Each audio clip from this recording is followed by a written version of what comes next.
Hi friends, welcome to paperless knowledge. तो आज हम बात करने वाले हैं अपने उन प्रश्नों पे जो कि आपकी परीक्षाओं की दृष्टि से बहुत ही महत्वपूर्ण हैं। तो आइए हम देखते हैं आज के अपने पहले प्रश्न की तरफ कि आज का पहला प्रश्न क्या है। चलिए दोस्तों, आज हम बात करते हैं अपने पहले क्वेश्चंस की। तो यहाँ पे पहला क्वेश्चन पूछा गया है, ट्विटर ने अपने बोर्ड का नया अध्यक्ष किसे नियुक्त किया है।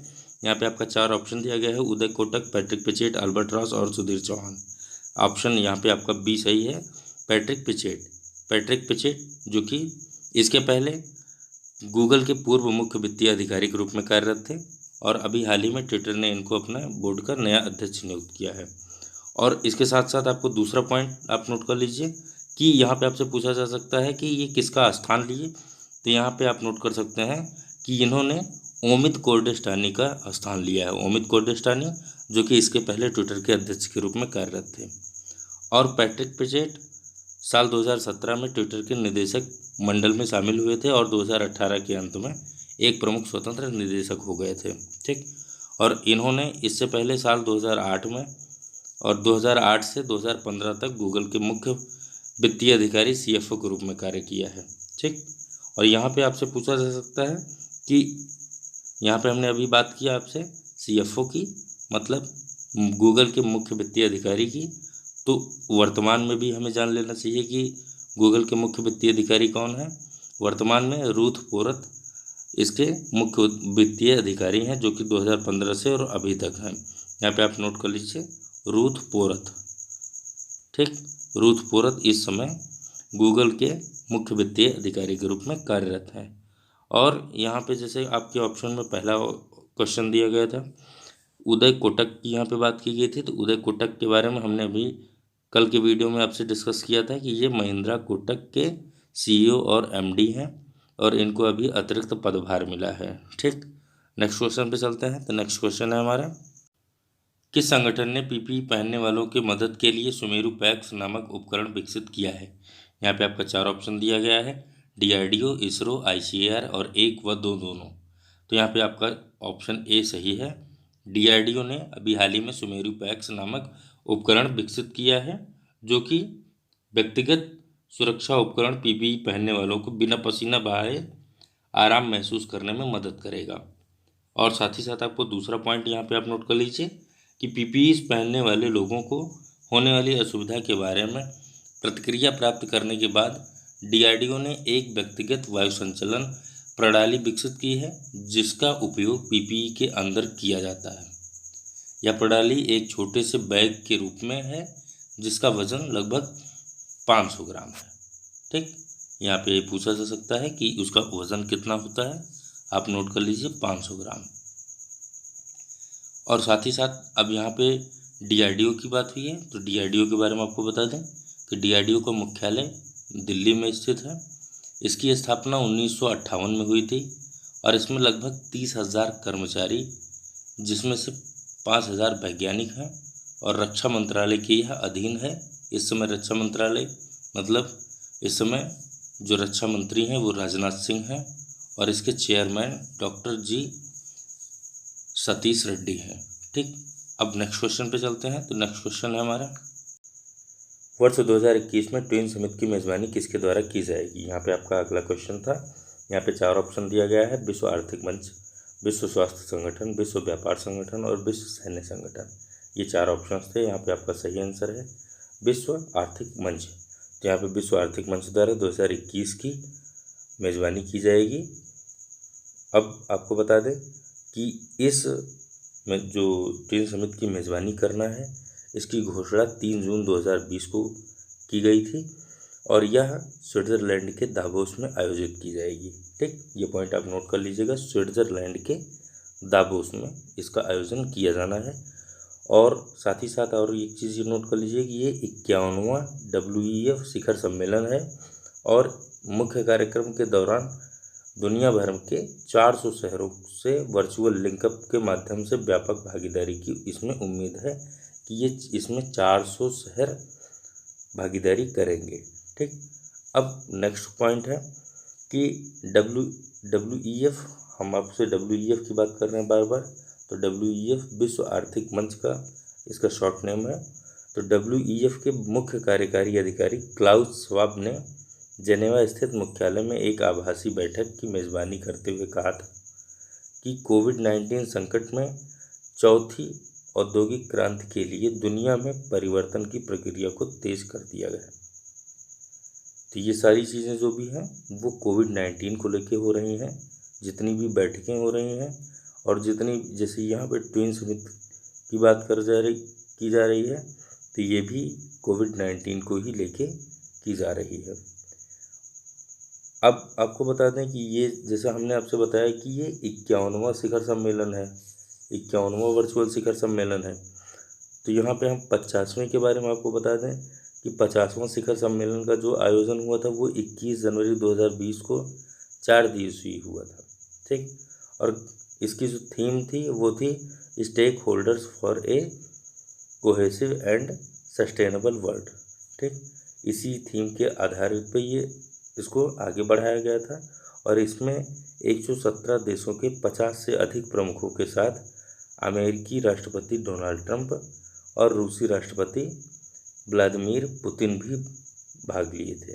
ठीक, अब इसके साथ हम नेक्स्ट क्वेश्चन पे पढ़ते हैं। नेक्स्ट क्वेश्चन है हमारा, पीएम मोदी ने किस निजी सचिव को वाशिंगटन में विश्व बैंक के कार्यकारी निदेशक का वरिष्ठ सलाहकार नियुक्त किया है? यहाँ पे आपका 4 ऑप्शन दिया गया है, वासु चटर्जी, वीरेंद्र नाथ दत्त, राजीव टोपन और प्रवीर सिन्हा। तो यहाँ पे जो आपका सही आंसर है वो है ऑप्शन सी, राजीव टोपन। आपको बता दें कि राजीव टोपन 1996 बैच के गुजरात कैडर के भारतीय प्रशासनिक सेवा IAS के अधिकारी हैं। यहाँ पे आप नोट कर सकते हैं 1996 बैच के हैं। ठीक, और 2009 में प्रधानमंत्री कार्यालय में उप सचिव के रूप में ये शामिल हुए थे और मनमोहन सिंह के दूसरे कार्यकाल, इनका जो है जो दूसरा कार्यकाल था वो मनमोहन सिंह के टाइम में था। ठीक, अब आपको बता दें कि विश्व बैंक के यहाँ पे बात किया गया है। तो विश्व बैंक में 5 संस्थान शामिल हैं। पहला, अंतर्राष्ट्रीय पुनर्निर्माण और विकास, इसको हम IBRD कहते हैं। अंतर्राष्ट्रीय विकास संघ IDA, अंतर्राष्ट्रीय वित्त निगम IFC और बहुपक्षीय निवेश गारंटी एजेंसी MIGA और अंतर्राष्ट्रीय निवेश विवाद निपटारा केंद्र ICSID। यहाँ पे आपको बता दें, ये चीज़ आप नोट भी कर लीजिए। इसकी स्थापना जुलाई 1945 में हुई थी। मुख्यालय वाशिंगटन DC में है। सदस्यता 189 देश IBRD के तहत और 173 देश IDA के तहत। ठीक, इसके अध्यक्ष डेविड मालपास हैं, CEO अंशुला कांत हैं और मुख्य अर्थशास्त्री पेन्नी गोल्डसबर्ग हैं। ठीक, अब यहाँ पे नेक्स्ट क्वेश्चन पे चलते हैं हम। नेक्स्ट क्वेश्चन है हमारा,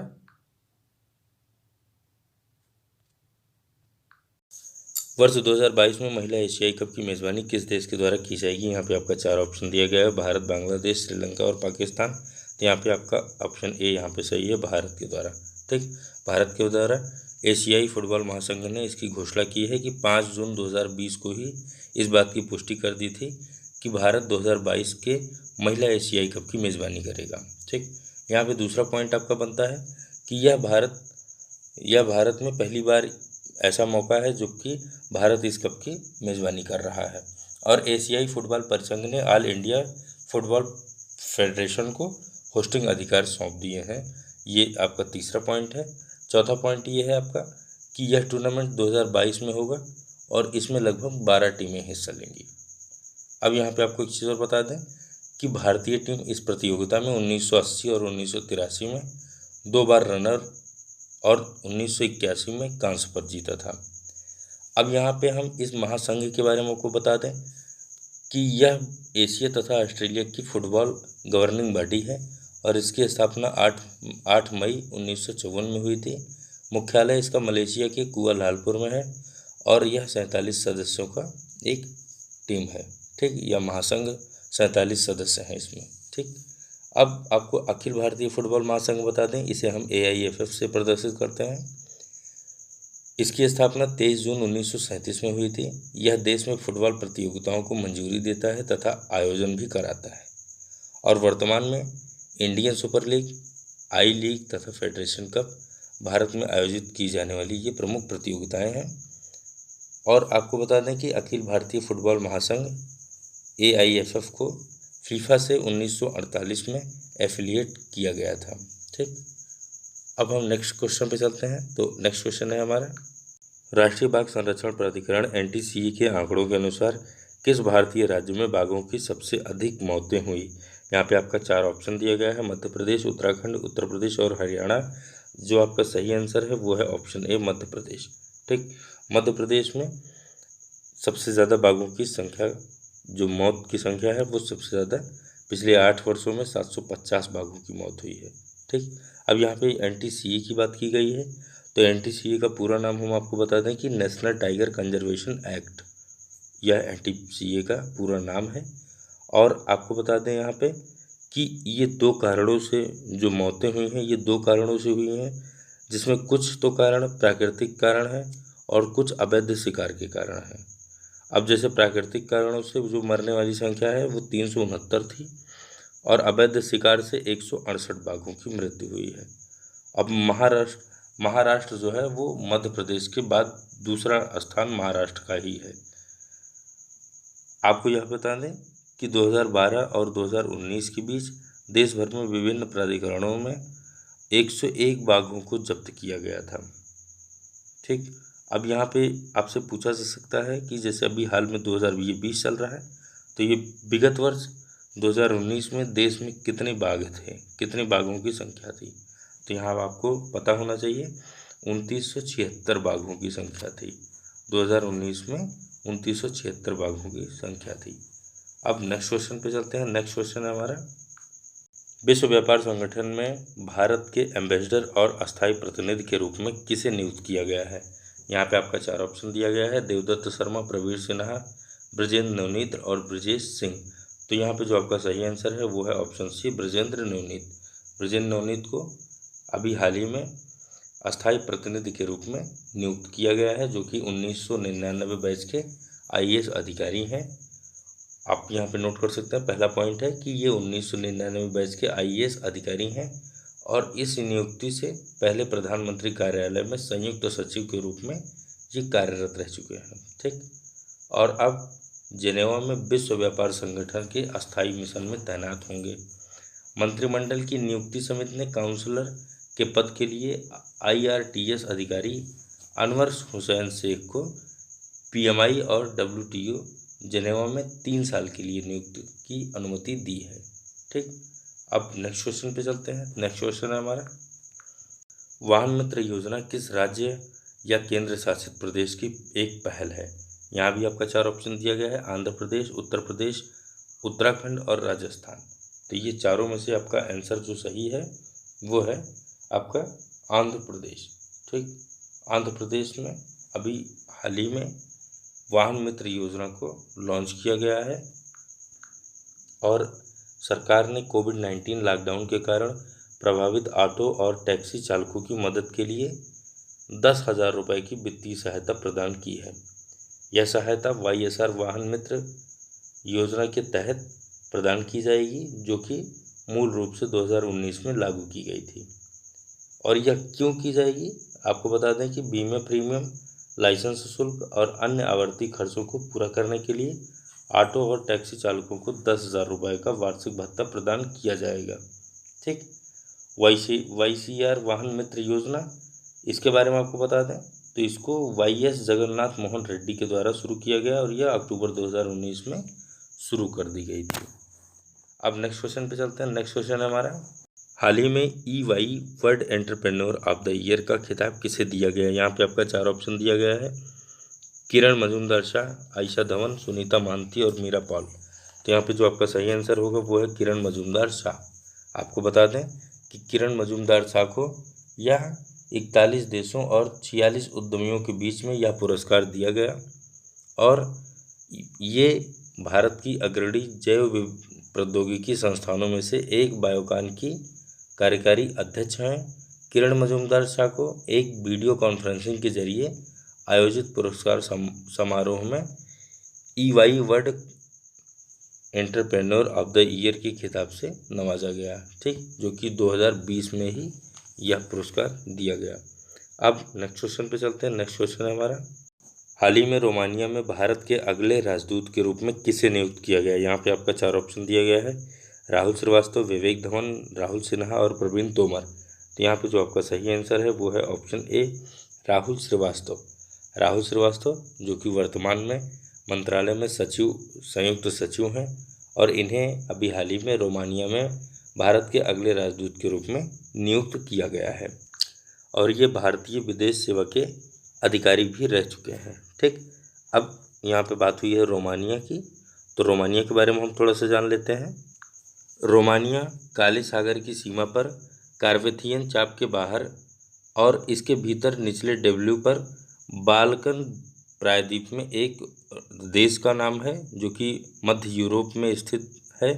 और आपको साथ ही साथ ये बता दें कि इसकी राजधानी बुकारेस्ट है और मुद्रा इसकी रोमानियन ल्यू है। ठीक, अब नेक्स्ट क्वेश्चन पे चलते हैं। तो नेक्स्ट क्वेश्चन है हमारा,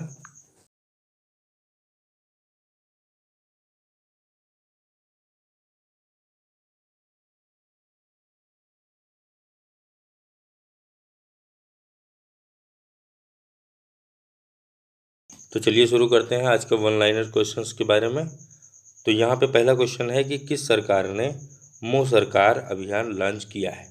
यहाँ पे आपका 4 ऑप्शन दिया गया है, पश्चिम बंगाल, त्रिपुरा, नागालैंड और उड़ीसा। तो यहाँ पे आपका आंसर क्या होगा?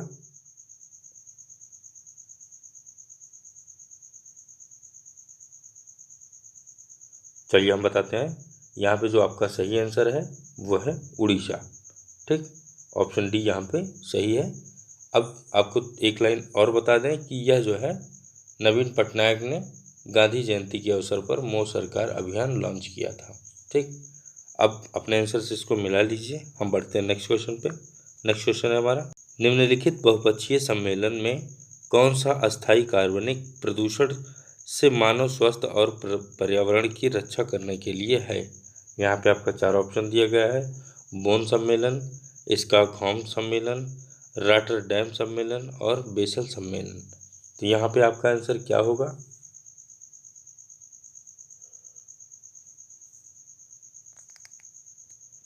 यहाँ पे जो आपका सही आंसर होगा वो है स्टॉकहोम सम्मेलन।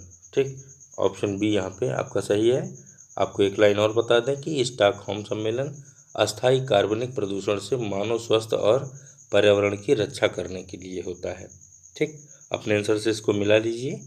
ऑप्शन बी यहाँ पे सही है। नेक्स्ट क्वेश्चन पे चलते हैं। नेक्स्ट क्वेश्चन है हमारा, मॉन्ट्रिक्स रिकॉर्ड किसका रजिस्टर है? यहाँ पे आपका 4 ऑप्शन दिया गया है, खतरे में स्थित विदेशी प्रजातियाँ, खतरे में स्थित वन्य प्रजातियाँ, मानव जनित गतिविधियों के तहत खतरे में जलीय स्थान और इनमें से कोई नहीं। तो यहाँ पे आपका इन चारों में से कौन सा आंसर सही होगा?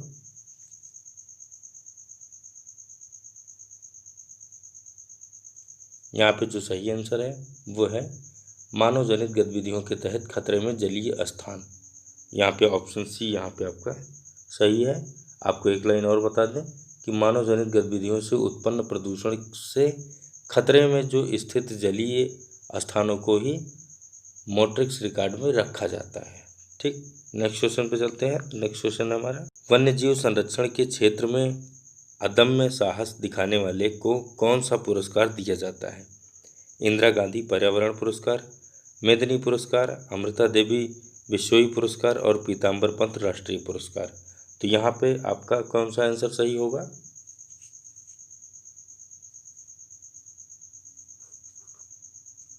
यहाँ पे जो सही आंसर है वो है ऑप्शन सी, अमृता देवी विश्वई पुरस्कार। ठीक, अमृता देवी विश्वई पुरस्कार वन्य जीव संरक्षण के क्षेत्र में अदम्य साहस दिखाने वाले को दिया जाता है। इसमें 1 लाख रुपए की धनराशि प्रदान की जाती है। ठीक, नेक्स्ट क्वेश्चन पे चलते हैं। नेक्स्ट क्वेश्चन है हमारा, दाचीगाम राष्ट्रीय उद्यान कहाँ स्थित है या कहाँ है? तो यहाँ पे आपका 4 ऑप्शन दिया गया है, जम्मू कश्मीर, हिमाचल प्रदेश, उत्तराखंड और पंजाब। तो इन चारों में से आपका आंसर कौन सा सही होगा?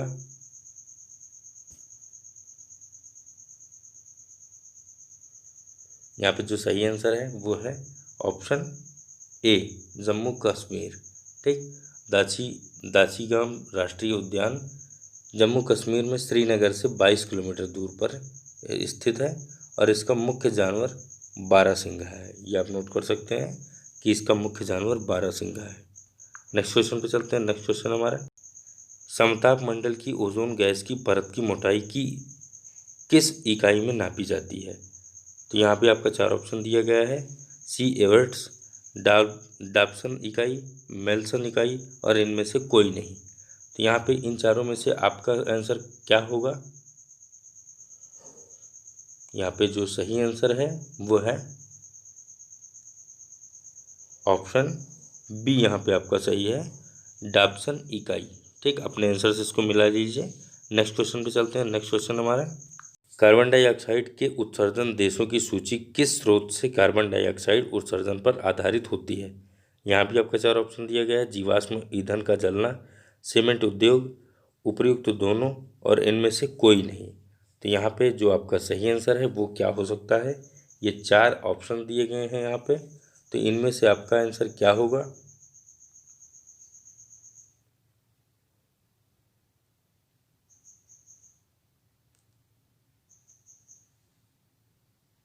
यहाँ पे जो आपका सही आंसर है वो है ऑप्शन उपयुक्त दोनों, ऑप्शन सी यहाँ पे आपका सही है।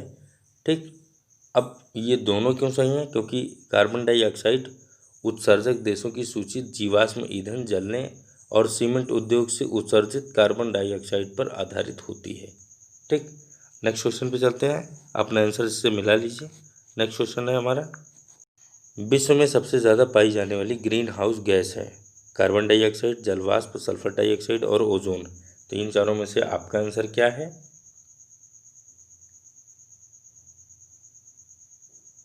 यहाँ पे जो आपका सही आंसर होगा वो है ऑप्शन बी, जलवाष्प।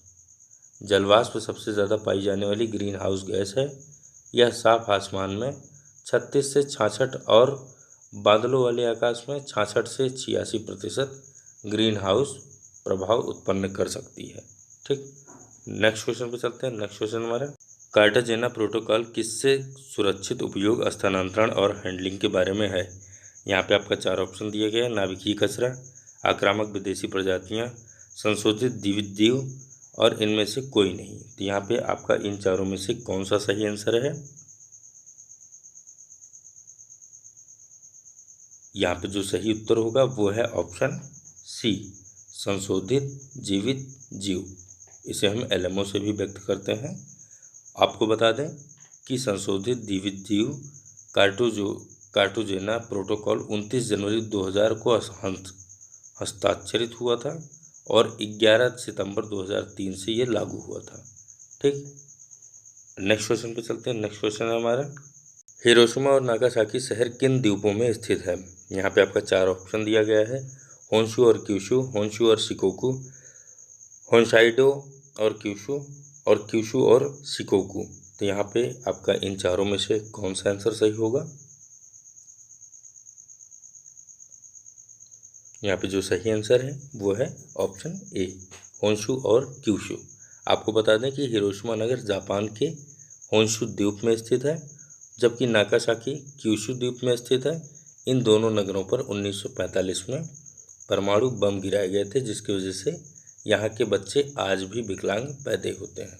ठीक, तो दोस्तों आज की वीडियो में बस इतना ही, फिर नेक्स्ट वीडियो में मिलते हैं। तब तक के लिए आपका धन्यवाद।